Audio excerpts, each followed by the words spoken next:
इतिहास में कई योद्धा हुए, कई ने सैकड़ों युद्ध लड़े, लेकिन भारत में एक ऐसा सेनापति हुआ जिसने 40 से ज़्यादा युद्ध लड़े और एक भी युद्ध नहीं हारा। ना कोई हार, ना कोई समझौता। उसकी रफ्तार इतनी तेज़ थी कि दुश्मन को समझ ही नहीं आता था कि हमला अचानक हुआ कहाँ से। साल 1720, सिर्फ 20 साल की उम्र में उसे मराठा साम्राज्य का पेशवा बनाया गया। नाम था बाजीराव।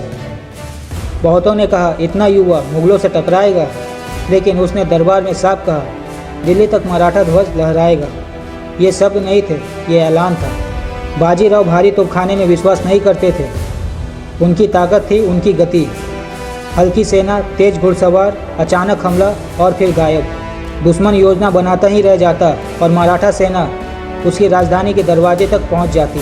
1737 में वो दिल्ली के इतने करीब पहुंच गए कि मुगल दरबार में अफरा तफरी मच गया। एक युवा पेशवा जो मुगल साम्राज्य की नींव हिला रहा था। लेकिन बाजीराव सिर्फ योद्धा नहीं थे, उनकी ज़िंदगी में आई मस्तानी। समाज और दरबार दोनों ने विरोध किया।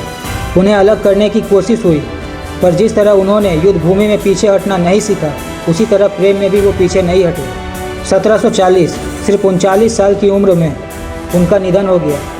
ना दुश्मन की तलवार से, ना युद्ध भूमि में, बल्कि बीमारी से। पर जाते जाते वो एक मिसाल छोड़ गए। 40 युद्ध और एक भी हार नहीं। रणभूमि में बिजली, रणनीति में तूफान। बाजीराव ने साबित किया जीत सिर्फ ताकत से नहीं, दिमाग और रफ्तार से होती है। और यही वजह है आज इतिहास उन्हें अजय सेनापति के रूप में याद करता है।